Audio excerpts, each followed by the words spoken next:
Voilà, donc nous allons reprendre sans transition. Donc je laisse la parole à Joseph Vogel, hein, que je ne présente pas. S'il veut se présenter, il se présentera, mais je pense que tout le monde connaît Joseph et le cabinet Vogel, hein, partenaire donc indéfectible de la FJE depuis fort longtemps, et donc qui va donc nous parler de l'audit interne et la gestion de crise sous l'angle hein, du droit de la concurrence.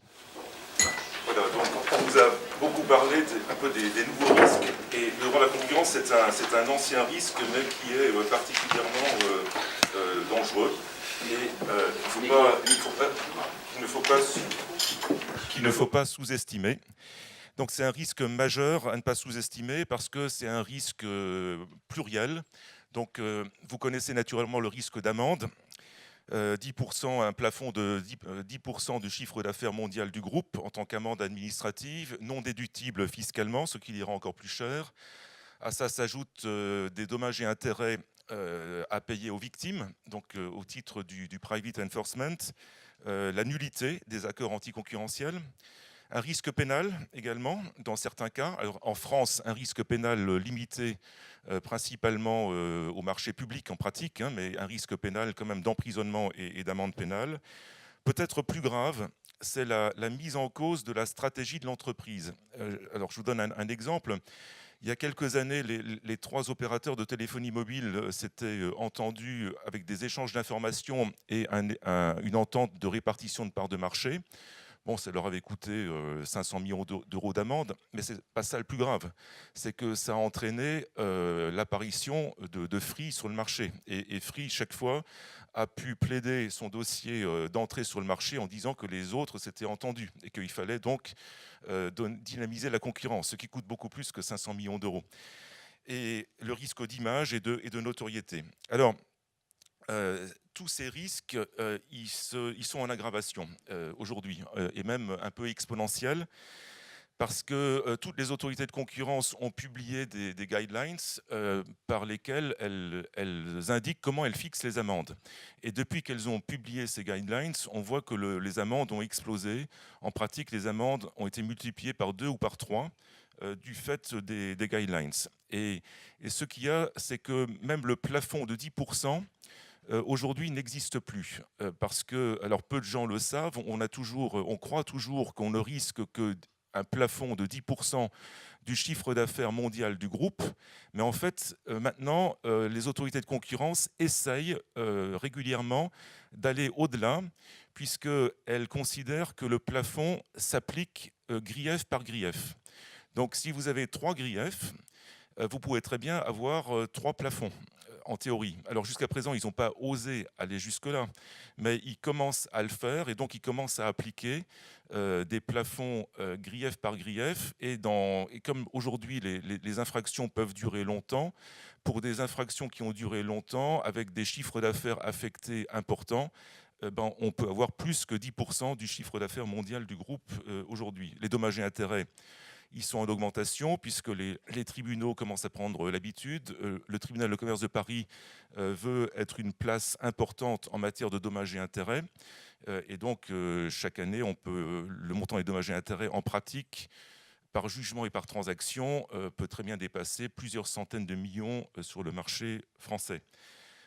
On va sans doute faire des sanctions personnelles plus importantes, puisque toute la doctrine est en faveur de sanctions personnelles, soit des sanctions pénales personnelles plus importantes, soit des sanctions administratives personnelles, comme en Allemagne. Et donc il y a beaucoup de gens, les autorités de concurrence militent en faveur des sanctions personnelles. Donc je pense qu'au cours de notre vie professionnelle, on va sans doute le vivre.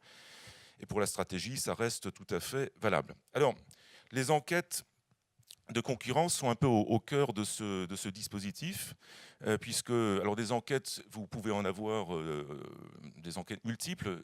Alors vous risquez principalement des enquêtes françaises, puisqu'on est en France, des enquêtes simples ou des enquêtes lourdes. On va voir comment ça se passe. Vous risquez aussi des enquêtes européennes de la Commission, soit simples, soit lourdes.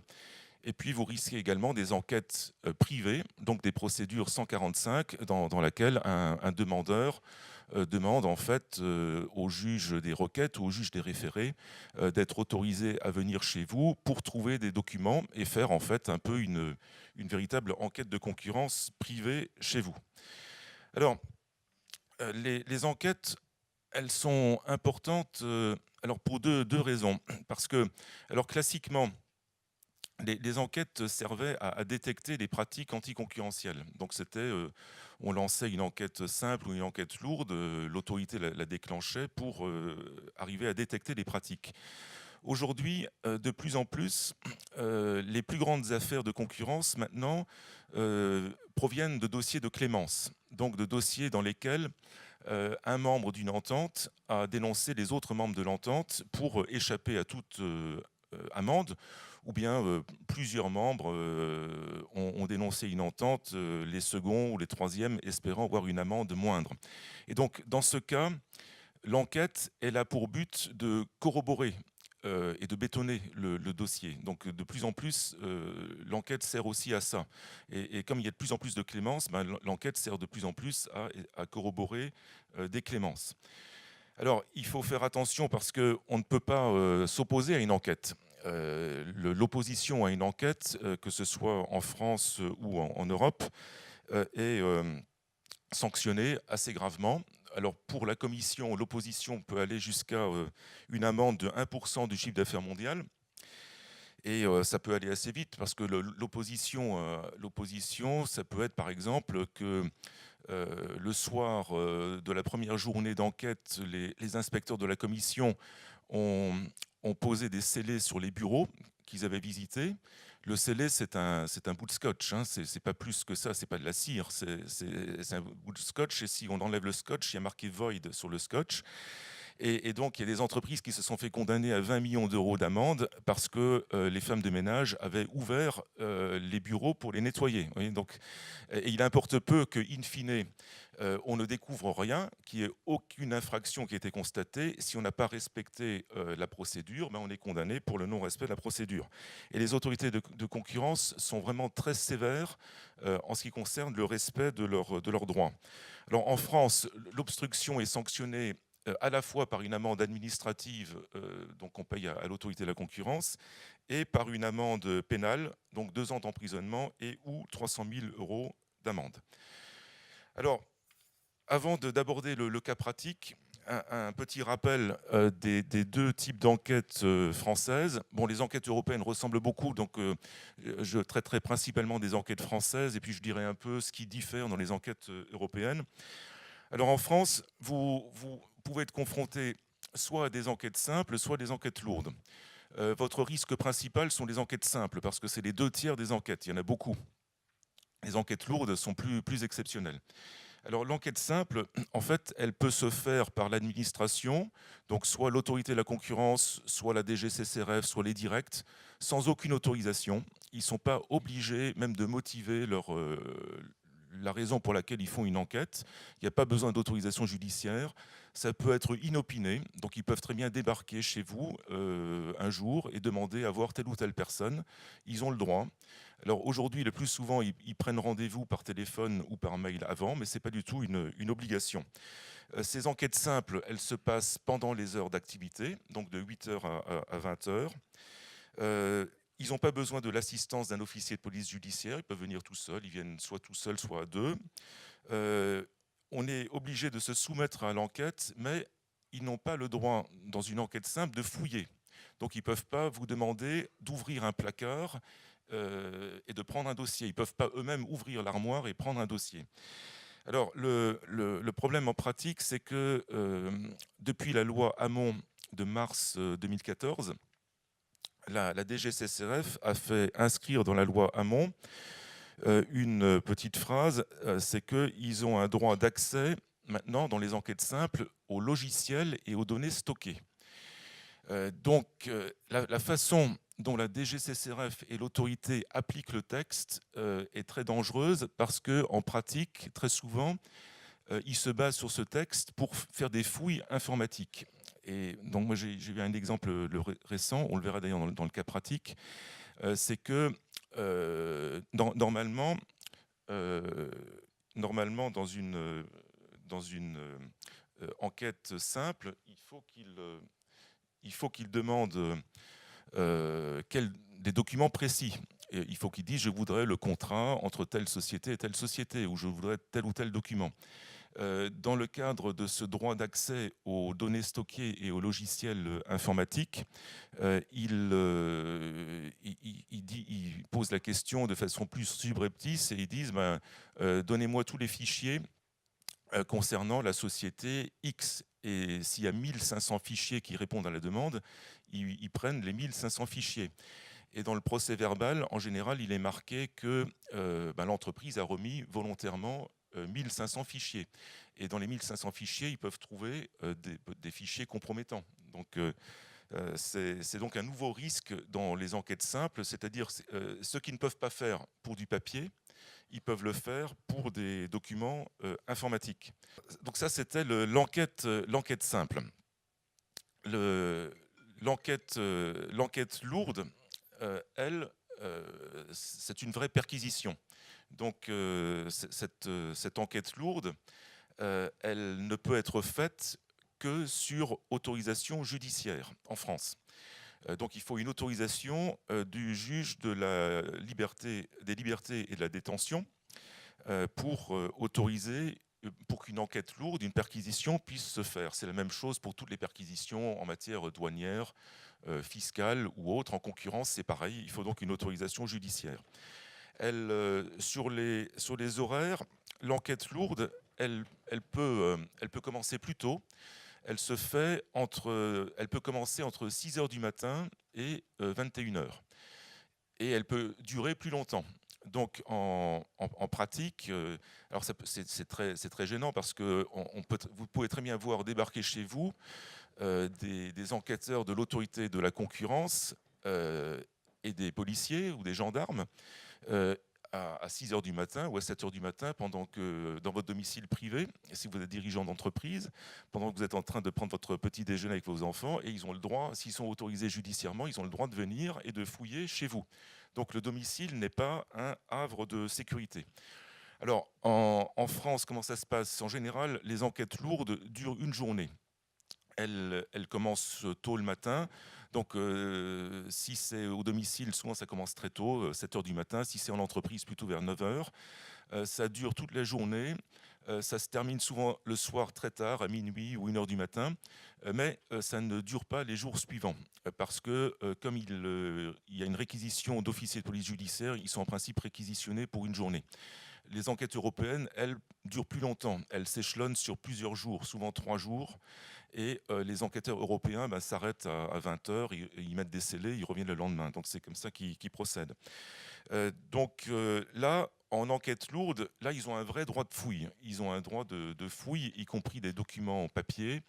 Donc ils ont des pouvoirs de police. Ils peuvent vous demander de ne pas quitter votre bureau. Ils peuvent vous demander de ne pas téléphoner. Ils peuvent vous demander de ne pas envoyer d'email.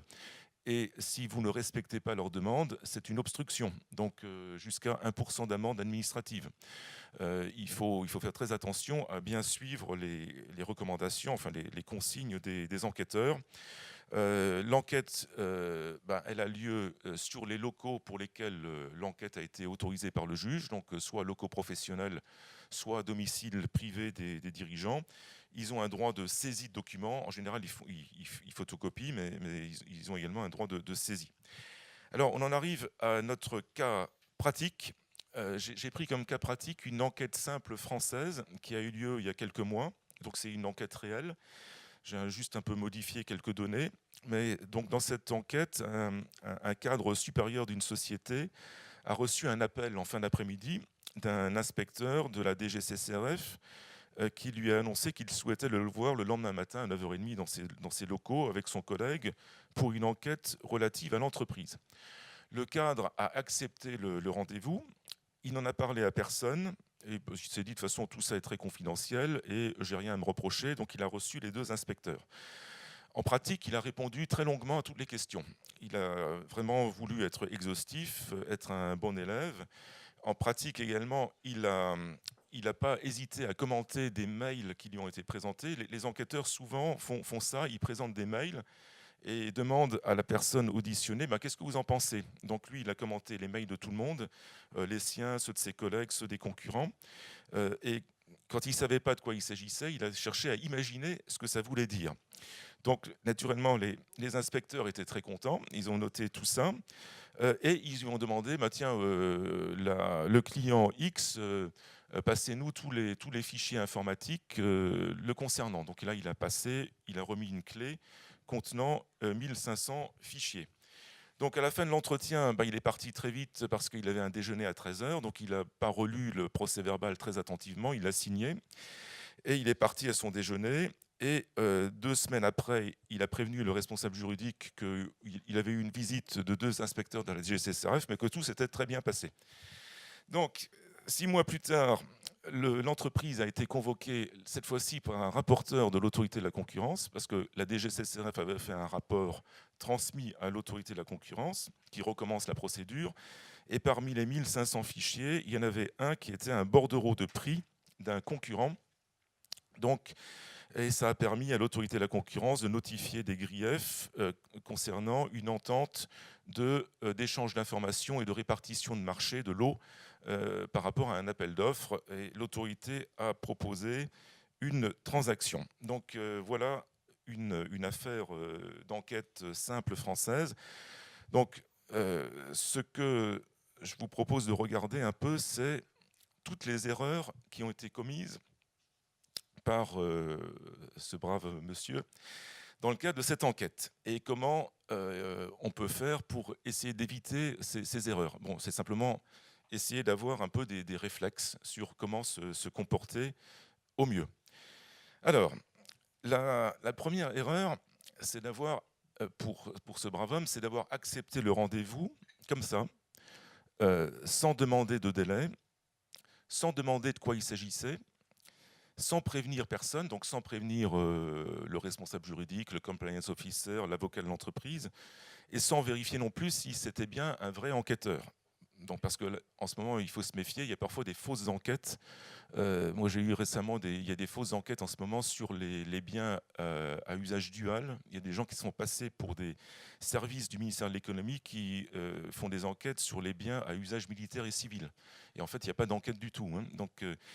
Donc ça, c'est un peu toutes les erreurs qui ont été commises. Alors, qu'est-ce qu'il faut faire? Alors, c'est pas évident à faire, hein, parce qu'on est toujours sous pression, etc. Mais ce qu'il faut essayer de faire, c'est quand on reçoit un coup de fil, il faut essayer de faire parler l'enquêteur ou le rapporteur. Il faut lui demander de quoi il s'agit. Et même s'il refuse de répondre, il faut quand même lui demander le maximum de renseignements. Et il lâchera toujours quelque chose. Donc, ensuite, il faut essayer toujours de reporter le rendez-vous, de dire demain, non, je ne suis pas là, je m'absente, et de reporter d'une semaine. Et en général, ça marche. Et il faut profiter de ce laps de temps pour préparer le rendez-vous. Donc, avec le directeur juridique, avec l'avocat de l'entreprise, avec le compliance officer. Et alors, on peut décider que lors de l'entretien, un avocat sera présent ou pas, puisque en enquête simple, vous avez le droit de vous faire assister par un avocat. Alors certaines entreprises souhaitent parfois se passer d'un avocat.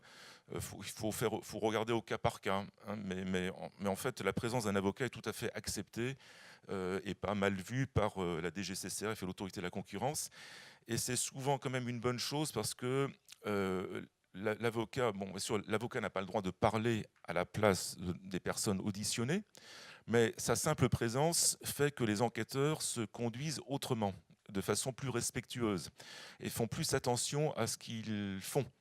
Et par ailleurs, l'avocat peut être utile aussi par la suite dans la correction du procès verbal, parce qu'il peut dire non, non, ça n'a pas été dit. Et si l'avocat prend des notes, il peut noter, parce qu'on n'a pas le temps de parler et de prendre des notes. Donc l'avocat peut prendre des notes et dire moi j'ai noté tout ce qui a été dit, il n'a pas dit ça, ou il n'a pas dit comme ça. Donc c'est toujours, je pense que c'est mieux quand même, sauf cas particulier, de se faire assister d'un avocat. Donc ça, c'est un peu les conseils qu'on peut donner lorsqu'on est contacté par un enquêteur. Bien sûr, vérifier peut-être par un coup de fil de sécurité, prendre le numéro de téléphone et vérifier si c'est bien la bonne autorité qui vous a passé le coup de téléphone. Alors, quelles sont les erreurs commises au stade de l'audition? En fait, lors de l'audition, c'est pareil. Bon, comme il n'était pas assisté ni par un juriste ni par un avocat, il était un peu démuni. Bon. Donc ça, c'est une première erreur. Deuxième erreur, il ne faut pas hésiter à redemander l'objet de l'enquête lors de l'audition. Alors, souvent les inspecteurs ou les rapporteurs disent peu de choses sur l'objet de l'enquête. Ils disent oh, c'est une enquête qui porte sur l'article L421 du Code de commerce et l'article L422 du Code de commerce. Bref, c'est très large. Mais quand même, c'est mieux de leur poser la question parce que parfois, ils le disent quand même. Alors, le droit français est très peu protecteur puisque euh, sur les procès-verbaux d'audition, il y a une phrase préimprimée qui dit « Après avoir donné l'objet de l'enquête, nous avons interrogé M. X qui nous a déclaré que… » Donc il y a une phrase préimprimée et malheureusement, on considère que la phrase préimprimée vaut notification de l'objet de l'enquête, même s'il n'a pas été donné. Donc, troisième erreur, c'est avoir laissé s'instaurer un rapport de confiance. Il ne faut jamais faire confiance à un enquêteur ou à un rapporteur. Ce n'est pas un ami, c'est quelqu'un qui est là pour instruire à charge contre vous. Il est là pour découvrir des infractions et il n'est pas là pour faire une enquête équilibrée. Donc c'est toujours une enquête à charge. Et il faut faire attention, souvent, comme pour la police ou la gendarmerie, les rôles sont partagés. Il y a souvent deux enquêteurs et il y en a un qui joue un peu le méchant et l'autre le gentil. Donc il faut faire très attention, rester toujours prudent, rester sur ses gardes. Il ne faut pas faire de réponses trop longues. Il faut répondre uniquement à la question posée et de façon très brève. Et il faut réfléchir avant de répondre. Si une question est posée, il faut se dire où est-ce qu'il veut en venir. Et il ne faut pas faire de digression, il ne faut pas jouer en bon élève. Il faut donner des réponses très brèves. Il ne faut pas avoir peur du silence. Le silence est votre ami et l'ami des opérationnels en la matière. Alors, cinquième erreur, incrimination des concurrents. Ne jamais incriminer les concurrents parce que ça se retournera toujours contre vous. Et puis, si vous incriminez les concurrents, forcément, vous augmentez la probabilité de la découverte et de la caractérisation d'une entente. Il faut penser qu'à soi. On répond pour soi. On ne commande jamais ce qu'ont dit les concurrents, puisqu'on ne commande pas des faits ou des déclarations dont on n'est pas l'auteur. Il ne faut pas répondre à des questions dont on ignore le contenu. Il ne faut pas imaginer les réponses. Si on ne sait pas, il faut dire « je ne sais pas ». Il faut rester très modeste et il n'est pas interdit de ne pas savoir. Se garder donc de commenter des déclarations de collègues parce que vous ne pouvez jamais imaginer exactement pourquoi ils ont écrit telle ou telle chose. Ils auraient peut-être des bonnes raisons. Il ne faut pas les imaginer à leur place. Il faut dire simplement « je ne suis pas l'auteur de ce mail ». Je ne suis pas l'auteur de cette circulaire, je ne peux donc pas la commenter. Et il ne faut pas hésiter à le répéter 3 fois si la question vous est posée 3 fois, parce que souvent, la technique d'interrogation consiste à reposer plusieurs fois à des stades différents de l'audition les mêmes questions.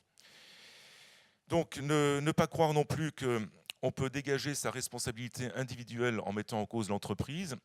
La responsabilité individuelle en France est très limitée, puisque la responsabilité pénale pour droit de la concurrence, ça concerne 1/1000 des affaires. C'est quand on a pris part personnellement, frauduleusement, à une infraction au droit de la concurrence. Et en pratique, ça ne concerne que les marchés publics, quasiment. Donc il ne faut jamais accuser son entreprise en pensant qu'on va se mettre hors de cause individuellement. Et surtout, il ne faut pas il faut pas donner aux enquêteurs le moyen de valider des comportements déloyaux.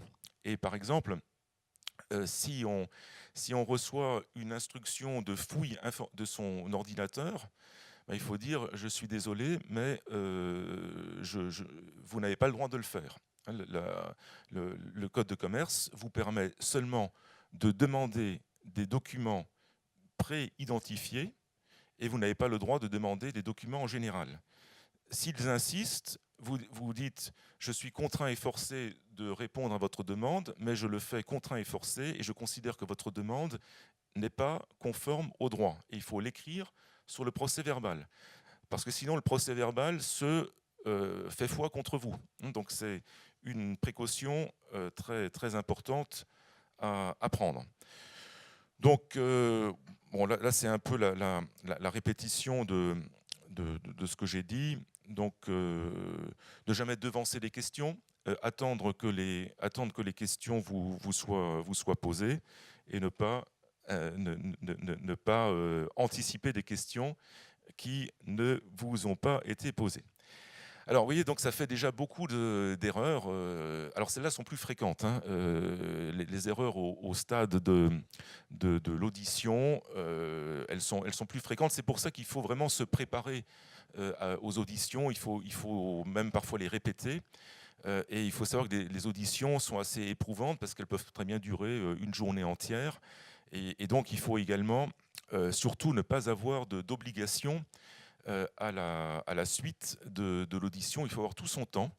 Il ne faut pas avoir de déjeuner, de dîner prévu parce que sinon on est sous pression et naturellement on est en situation d'infériorité pour répondre aux questions. Alors, troisième stade, très important, c'est au stade de la rédaction et du contrôle du PV. Alors là, les inspecteurs, les rapporteurs ont parfois plusieurs méthodes. Soit les plus anciens, ils notent à la main tout ce qui a été dit, et après, bon, c'est de plus en plus rare que des PV soient faits à la main, mais ça existe encore parfois, ou bien ils notent après sur un ordinateur ce qui a été dit, ou les plus jeunes notent directement sur l'ordinateur ce que vous dites. Et parfois, ils vous le répètent au fur et à mesure. Donc là, si quelque chose n'est pas exact ou ne correspond pas fidèlement à votre pensée, il faut se manifester tout de suite. Parce qu'il faut instaurer un rapport de force immédiat. Parce que plus vous attendez et plus c'est difficile de rectifier. Plus vous avez toléré un message inexact, plus vous aurez de mal à renverser ce rapport de force. Et donc la présence d'un juriste ou d'un avocat, naturellement, aide à renverser ce rapport de force tout de suite.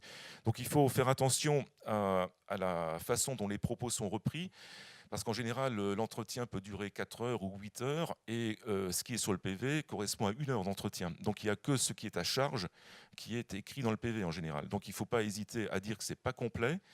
Il ne faut pas hésiter à dire que ce n'est pas ce que vous avez dit. Il ne faut pas hésiter à dire que ce n'est pas comme ça que vous l'avez dit. Il ne faut pas hésiter à utiliser d'autres mots. Alors naturellement, si vous avez fait une déclaration très embarrassante, vous aurez du mal à revenir dessus complètement, parce que ce qui est dit est dit. En revanche, vous pourrez au moins essayer de le reformuler ou de le rendre moins gênant. Il ne faut pas hésiter à faire des réserves. Donc, on peut refuser de signer le procès-verbal. Alors, le problème, c'est que dans ce cas-là, il est quand même versé au dossier sans signature. Donc, il fait quand même un peu foi, hein, après, devant le collège de l'autorité.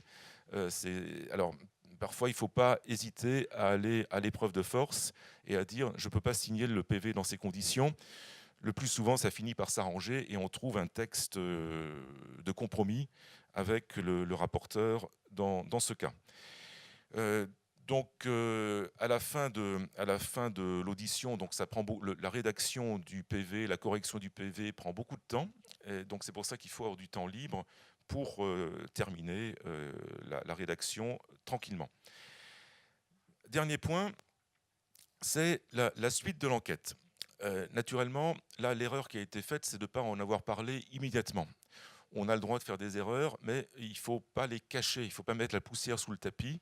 Donc, Monsieur Bonenfant aurait dû immédiatement alerter sa hiérarchie en disant qu'il avait fait une erreur. Donc ça, il faut immédiatement, après l'audition, il faut en parler et il faut essayer de faire un débriefing pour essayer d'en tirer les conséquences immédiatement. Donc ça, c'était un petit cas pratique réel d'une enquête simple, une vraie enquête simple, et qui va d'ailleurs... Alors, devant l'autorité de la concurrence, l'autorité, malheureusement, a considéré que la personne enquêtée avait remis volontairement les fichiers. Et donc, l'autorité de la concurrence a considéré que l'enquête n'était pas nulle. Et donc, l'entreprise a été condamnée à une amende. Donc, il y a un appel en cours actuellement devant la Cour d'appel de Paris.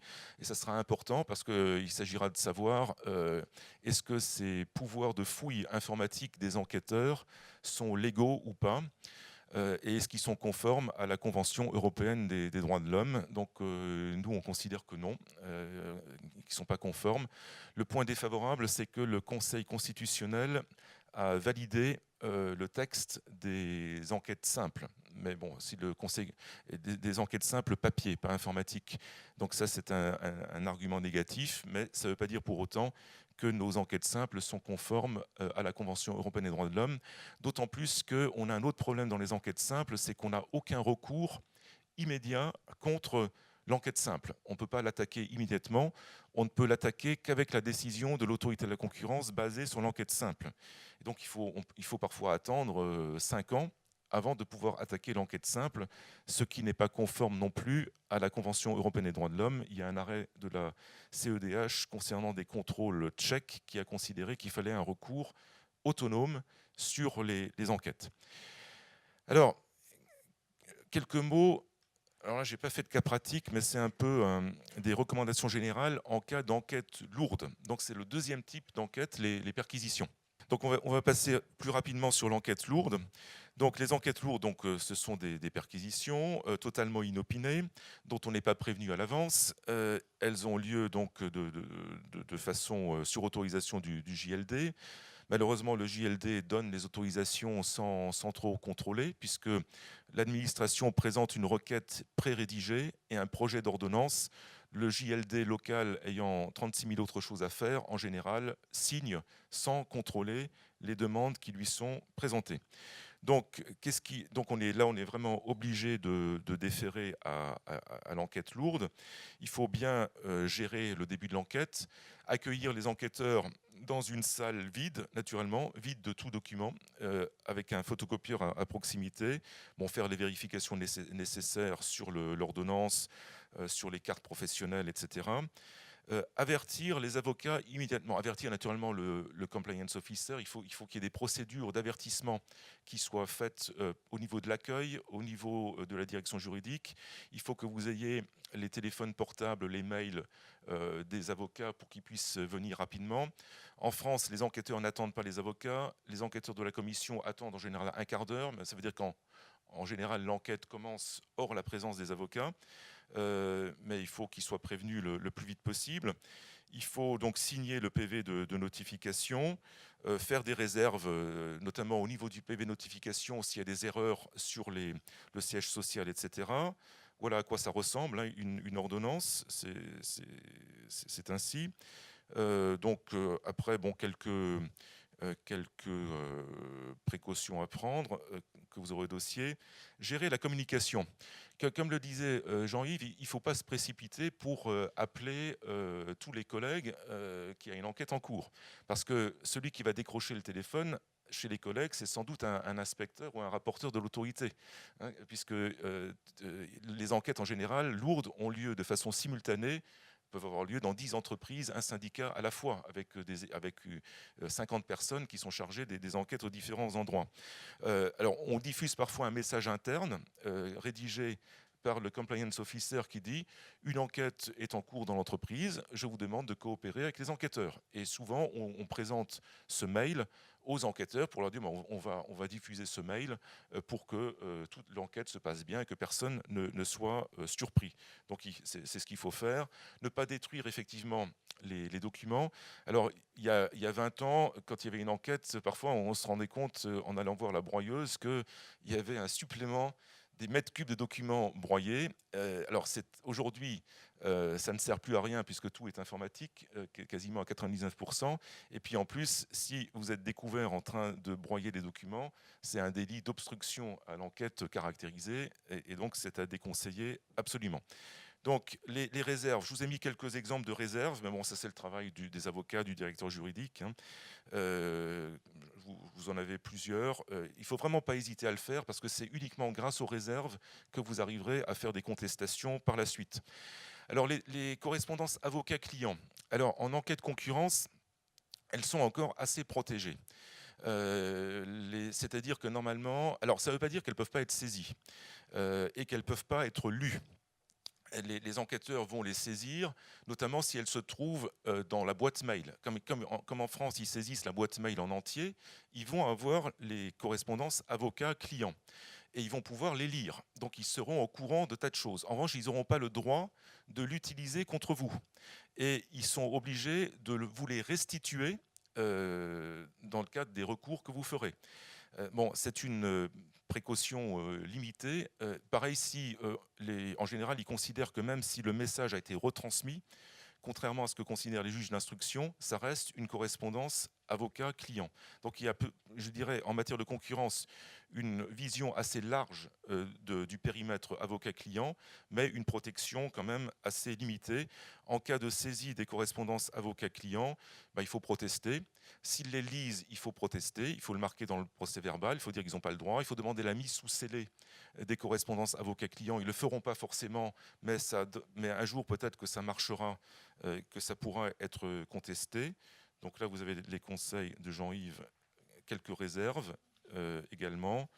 Réserve aussi sur les saisies globales informatiques. Il s'autorise à faire des saisies globales informatiques et malheureusement la Cour de cassation les valide parce que la Cour de cassation, c'est la chambre criminelle de la Cour de cassation qui est compétente en la matière et la chambre criminelle est très dure, c'est-à-dire elle protège toujours l'administration. Mais les magistrats de la chambre criminelle sont un peu endurcis. C'est un peu normal quand vous voyez défiler devant vous des dossiers d'infraction en permanence.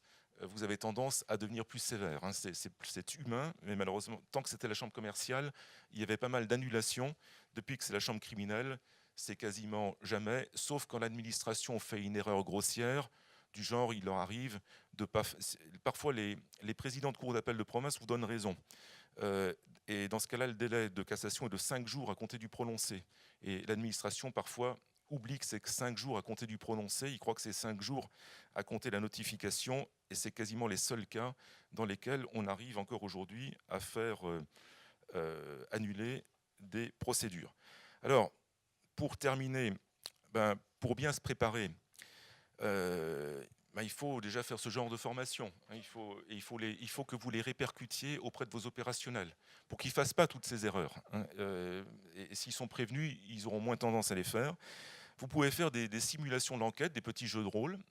Et vous pouvez aussi faire ce qu'on appelle des mock down raids. Donc le mock down raid, c'est une pratique qui consiste à simuler une enquête lourde, une perquisition, et à embaucher des avocats pour qu'ils fassent semblant de faire une perquisition chez vous. Donc ils vérifieront. Déjà, ça peut être bien parce que ça permet de vérifier déjà si à l'accueil, est-ce que les contrôles sont faits? Est-ce que le compliance officer est prévenu? Est-ce que les avocats sont prévenus? Est-ce que les avocats qui devaient être prévenus, est-ce qu'ils étaient vraiment sur le qui-vive? Ça permet un autocontrôle aussi, et ça permet aussi après de montrer aux gens ce qui peut se passer. Et alors après, ce qu'on vous conseille, c'est pas de faire des mock down raids comme on en faisait il y a 15 ans, où on faisait semblant du début à la fin. Déjà, ça pose des problèmes en droit du travail et c'est très très mal ressenti par les personnes enquêtées. Il faut au moment où on arrive dans le service, là, il faut dire que c'est un exercice et il faut dire aux gens, est-ce que on va faire un exercice, est-ce que vous acceptez de vous prêter à l'exercice? On va voir si ça marche ou si ça marche pas. Et puis après, on fera un débriefing. Et en général, là, les gens sont très contents qu'on les ait entraînés. C'est comme une alerte incendie un peu. On les a entraînés en espérant que ça ne vous arrive jamais. Voilà. Merci beaucoup Vogel, je crois que c'était très intéressant. Moi juste 2 mots pour effectivement le relier avec le programme de compliance. Joseph parlait du compliance officer qui est en général là pour le coup sur les sujets de concurrence presque nécessairement le directeur juridique ou un membre de la direction juridique parce que les sujets de droit de la concurrence sont difficilement externalisables dans une direction autonome composée de gens qui ne sont pas nécessairement des juristes, mais il est très important d'avoir effectivement un lien très fort entre la direction juridique et la direction de la compliance, si la direction de la compliance est en charge des sujets de concurrence, ce qui n'est pas toujours le cas, ce qui... moi, j'ai travaillé dans des groupes où effectivement la compliance était complètement en dehors de la concurrence était complètement en dehors de la compliance, pardon, ou au contraire était au cœur du programme de compliance, tout dépendant du business model. Mais moi, je plaide et je pense vraiment que lorsqu'un groupe a des vrais sujets de concurrence, le programme de compliance est très efficace et Sapin 2 pour ça n'est qu'une méthodologie tout à fait utile avec les éléments que vous connaissez bien, c'est-à-dire essentiellement le turn at the top, hein, une lettre effectivement du principaux dirigeants, effectivement, qui rappelle l'importance du respect des règles de concurrence, des politiques et des procédures, les do's and don'ts, c'est-à-dire vraiment très clairement ce que vous devez faire et pas faire, et donc clairement dans l'intérêt de l'entreprise, dans votre intérêt. La méthodologie des mock downgrade, moi j'ai beaucoup pratiqué dans les groupes internationaux, et c'est vrai que c'est quand même quelque chose de très utile pour former aussi les personnes, parce que le droit de la concurrence est souvent très sophistiqué. L'expliquer la théorie de l'infraction complexe et continue en Égypte, c'est intéressant de le faire justement avec, comment dirais-je, un petit peu de temps, pas juste des emails que vous avez balancés en disant digérez ça. Voilà.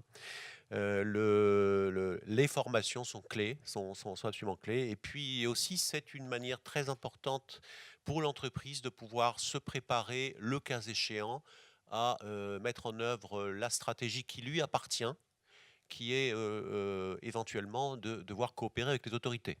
C'est exactement ce qu'on disait tout à l'heure, hein, sauf que là, ça s'appelle la clémence, mais enfin, globalement, c'est vraiment on est vraiment dans la même problématique. Et là aussi, pour avoir vu l'heure ou le malheur de pratiquer la clémence dans ma vie antérieure, c'est vrai que plus on est en amont informé de problèmes potentiels pour l'entreprise, plus on est en capacité de pouvoir protéger, en quelque sorte mitiger le risque, voilà, mitiger au sens si quelqu'un me trouve une bonne traduction, je la prendrai, et aussi c'est les personnes qui sont potentiellement donc impliquées. Alors, comme le temps. Alors, on va laisser. On a peut-être, si vous avez deux questions pour Joseph, hein, et après, donc Antoinette nous a rejoint et nous passerons après donc à l'enquête vue sous l'angle du forensique. Donc, n'hésitez pas à poser des questions à Joseph. On a 5 minutes. Hein, voilà.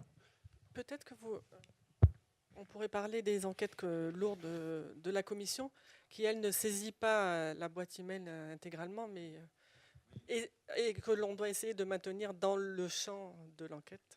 Oui, C'est une aventure, ça.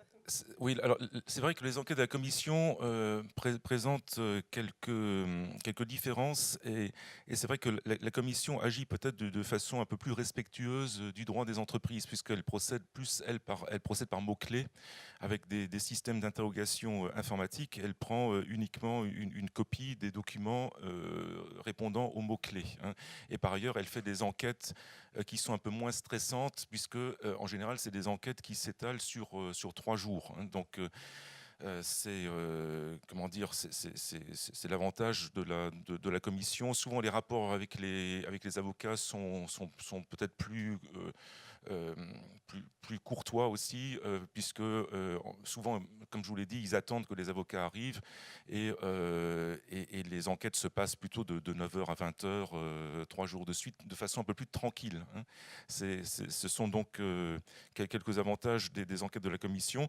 Alors, les enquêtes de la commission, naturellement, ne sont pas non plus à l'abri de tout problème de procédure, parce que c'est quand même un peu étonnant, c'est que la commission s'autorise elle-même à faire une enquête, hein. C'est quelque chose d'un peu étonnant pour nous. C'est pas un juge qui va autoriser ex ante la commission à faire une enquête. Donc c'est vrai que pour nous Français, par rapport au contrôle, alors c'est vrai que ce contrôle judiciaire est un peu théorique chez nous, mais c'est vrai que c'est quand même un peu étrange. Mais pour l'instant c'est comme ça. Peut-être aussi qu'un jour ça changera. C'est peut-être le point faible de l'enquête de la commission, c'est qu'il n'y a pas vraiment de contrôle judiciaire préalable. En fait, de façon générale, toutes ces enquêtes, le principal problème que je leur trouve, que ce soit la commission ou la France, c'est qu'elles sont trop faciles pour les administrations, et qu'une administration peut décider finalement trop facilement de faire réaliser une enquête, même si elle n'a que des présomptions très très simples. Alors, je vous donne un exemple. Il suffit, par exemple, de constater un simple parallélisme de prix sur un marché pour obtenir d'un juge ou pour que la commission s'auto-autorise à faire une enquête. Alors qu'on sait bien que le parallélisme des prix sur un marché, il est souvent consubstantiel du fonctionnement normal du marché, hein. Sinon, ce n'est pas un marché. Et donc, en fait, ils se servent d'un fonctionnement normal de marché pour s'autoriser à faire une enquête lourde. C'est quand même alors, normalement, pour que le parallélisme de marché de comportement soit condamné, il faut un indice complémentaire de concertation. Soit il faut une réunion, ou il faut un échange d'emails, mais le parallélisme ne suffit jamais. Donc je trouve que le problème, c'est que les entreprises, les enquêtes sont trop faciles, et les entreprises ont vraiment trop peu de droits de contestation de ces enquêtes, qu'il s'agisse des enquêtes françaises ou des enquêtes de la Commission. Et je pense que dans un état de droit, ces deux points ne sont pas normaux. Merci Joseph, c'était tout à fait passionnant et malheureusement, comme on est pris par le temps, on va devoir effectivement quitter les rives, hein, du continent de la concurrence, hein.